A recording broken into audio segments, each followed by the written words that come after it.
Bwana Yesu asifiwe. Amina. Basi mtumishi wa Mungu na wasalimu kwa jina la Yesu Kristo, Mungu aliye hai. Amen. Tunataka tupate kwenda kusikilizana katika ulimwengu mzima. Kuna ibada tunataka tukaifanye kwa ajili ya kuwakumbusha binadamu maisha ya leo, wapate kujua Yesu alikuja kwa kusudi gani duniani. Nataka nizungumze na ulimwengu mzima, bara za Afrika na bara za Ulaya. Hivi Yesu alikuja kufanya nini duniani? Na mimi nataka nizungumze kwa vitu kama hivi ili kila mtu apate kuelewa. Yesu alipokuja duniani, cha kwanza alikuja kuwafiria wanadamu dhambi. Cha pili, Yesu alipokuja duniani kumbadilisha mtu, kuzaliwa kwake kupitia njia ya maji, ya ubatizo maji mengi. Mtu tupate kuangalia maisha ya bwana mmoja alimfuata Yesu usiku ili apate kujua maana ya kuzaliwa. Injili ya Yohana sura ya 3 mstari wa kwanza. Hebu nisome hapo. Injili ya Yohana sura ya 3 mstari wa kwanza. Injili ya Yohana Injili ya Yohana sura ya 3 mstari wa kwanza mpaka wa 5. Biblia inasema basi palikuwa na mtu mmoja Mfarisayo, jina lake anaitwa jina lake Nikodemo, mkuu wa Wayahudi. Huyo alimjia Yesu usiku, akamwambia Labi, twajua kwamba wewe umetoka kwa Mungu.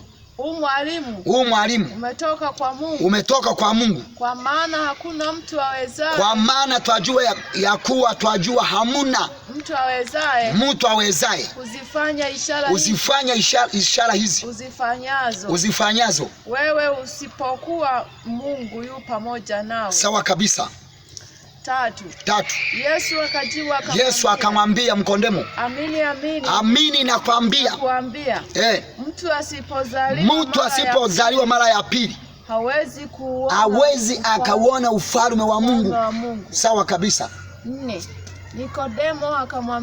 Nikodemo akamwambia, mtu kuzaliwa ikiwa mzee? Sawa kabisa. Aweza kuingia tumboni mwa mamaye mara ya pili ya kuzaliwa? Sawa. Yesu akamwambia tena, amini nakwambia, mtu asipozaliwa kwa maji, mtu asipozaliwa kwa maji na kwa roho hawezi akawaingia ufalme wa Mungu. 6. Kilichozaliwa kwa mwili ni mwili, na kilichozaliwa kwa roho ni roho. Mstari wa 7. Amen. Leta hapo. Bwana Yesu asifiwe. Nataka nizungumze, niombe. Nataka nizungumze maneno machache sana. Baba, asante Mungu, nakushukuru kwa jina lako Mungu, litawale Mungu, ukasimame nasi katika jina la Yesu. Amen. Basi tumeangalia katika maandiko, Biblia imezungumza habari za ubatizo. Habari za ubatizo hizi zinazungumza katika kitabu cha Injili ya Yohana. Inasema Nikodemo akamfuata Yesu. Wakati Yesu amemfuata kwenda mchana. Elewa hapo, hicho ni kipengele cha kwanza. Akamkuta Yesu akamwambia, Labi, basi twajua ulikotoka ni kwa Mungu, na hizo kazi unazozifanya ni za Mungu. Je, nifanyaje ili nilisi ufalme wa Mungu? Basi Yesu akamwambia, mtu asipozaliwa mara ya pili hawezi akaulisi ufalme wa mbinguni, wala kuingia ufalme wa mbinguni. Nikodemo akasema, je, mwanadamu awezaje kuzaliwa mara ya pili akiwa ametoka tumboni? Nikodemo akawa anaingia katika mwili, Yesu aliingia katika roho. Kuna mambo mawili, nazungumzia habari za dunia ya leo. Watu wengi wamepotea, na watu wengi wameibiwa ufahamu, na watu wengi wanajiaminisha ubatizo wa maji machache ni ubatizo wa Mungu. Mimi nataka niseme, ubatizo wa maji machache kuanzia kwenye miguu na mikono na kichwa, huo sio ubatizo wa Kristo. Ujue kabisa mtumishi wa Mungu uliye bara la Afrika na bara la Ulaya, ubatizo wa maji machache ni ubatizo uliotengenezwa na binadamu. Ubatizo wa Kristo anasema mtu asipozaliwa kwa maji mengi hawezi akauona ufalme wa Mungu. Mungu aliweka ubatizo aina 3.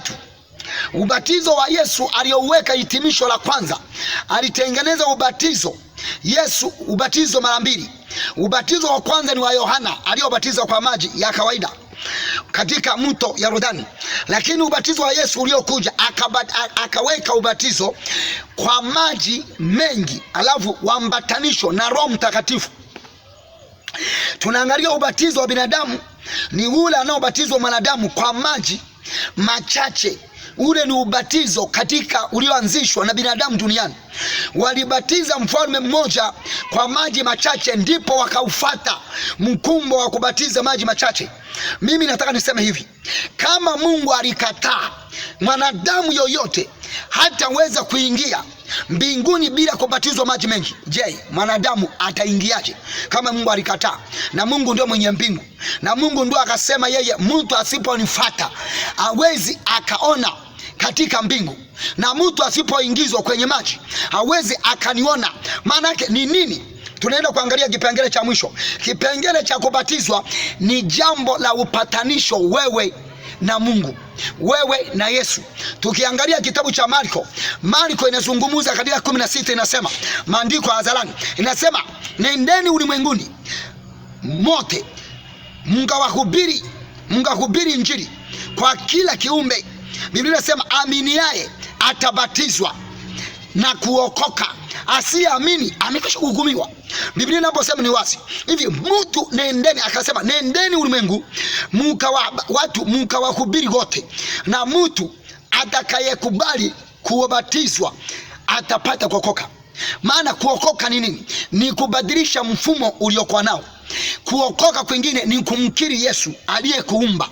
Mimi natamani niseme hivi, mwanadamu yoyote kama asipojua maana ya ubatizo, huyo ni mteja wa shetani, na huyo ni mtu atakayeenda siku ya mwisho motoni. Mimi nataka niseme kitu kimoja, mwanadamu yoyote aliyekubali kumfuata Kristo, aliyekubali kubatizwa kwa maji mengi, huyu atamwona Mungu.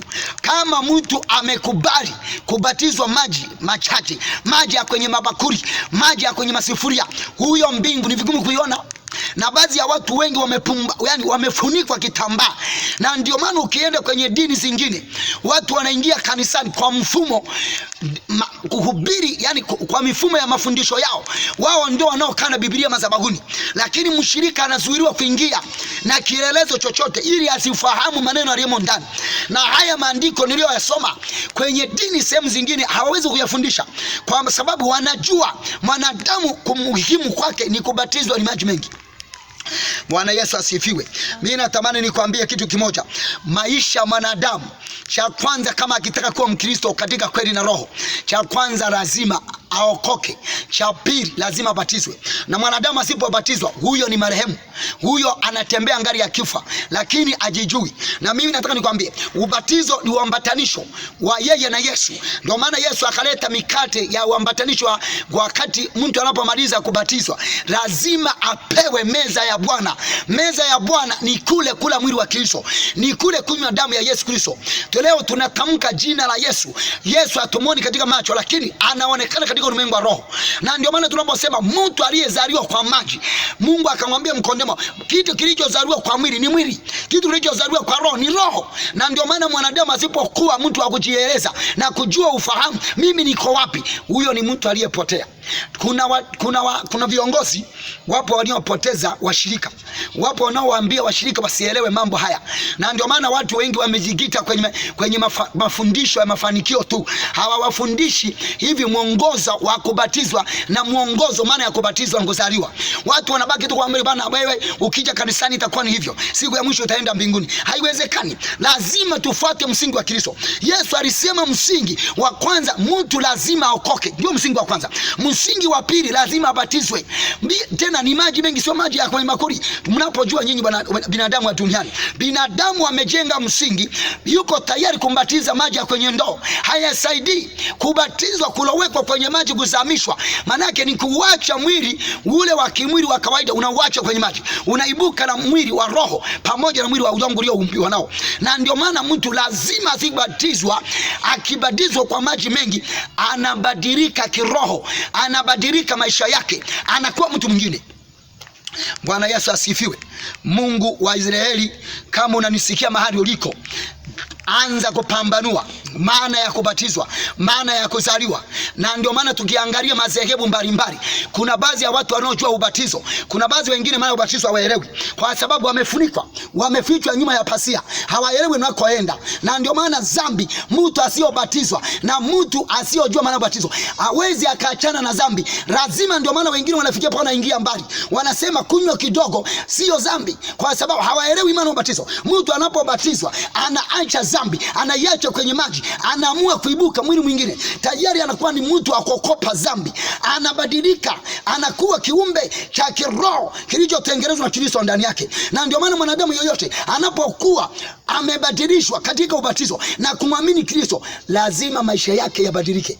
Na mimi nataka nikwambie, nimalizie hivi, mwanadamu yoyote anapokuwa akili yake yuko kwenye matope, hawezi akaelewa kinachotendeka duniani. Na ndio maana nimesema hivi, hawezi akayasoma mafundisho ya ubatizo wa maji mengi, kwa ambapo wanajua wana kubatizwa kwa maji ya ndoo, na maji ya ndoo si ubatizo wa Kristo. Ule ubatizo wa binadamu uliotengenezwa kwa ajili ya mfalme wa Rumi wa Italia, waliotengeneza mafundisho hayo. Na mimi nataka nikwambie, mtu wa bara Afrika, bara la Ulaya, ninachotaka nikwambie, kama unawashirika, unawabatiza kwa maji. Na ndio maana wameleta mifumo leo, manabii wanawabatiza kwa, wamechimba visima kwenye makanisa, wanawabatiza kwenye maji ya upako, maji ya upako. Maji yale sio maji yaliyozungumzwa kwenye Biblia. Hamuna maandiko yanayosema hivi atabatizwa mtu kwa maji ya upako.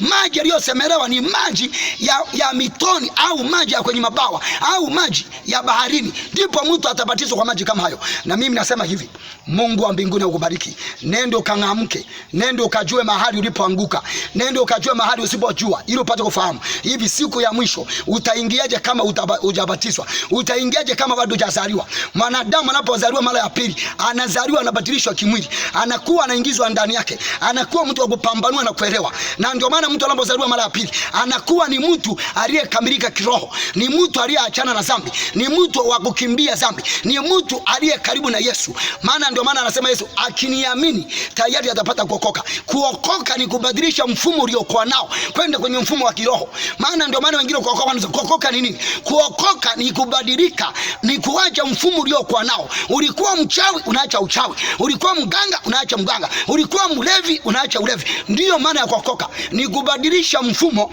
mwingine, unatafuta mfumo mwingine. Mungu wa mbinguni awabariki mabara yote Afrika, sehemu mbalimbali. Mungu awabariki. Lakini naamka, chukua hisia za Kristo. Hivi ni nini bado hujabatizwa? Ni nini bado hujazaliwa? Usije ukaenda jehanamu kwa ajili ya matakwa ya wanadamu. Mungu yuko mbinguni, ana hasira na binadamu aliyotengeneza mfumo wa kubabatiza watu kupitia milolongo yao, kupitia maisha yao. Mungu wa mbinguni akubariki, na jina la Kristo tutakutana siku nyingine. Mimi niseme nikutakie habari njema, na Mungu wa mbinguni akubariki. Amen.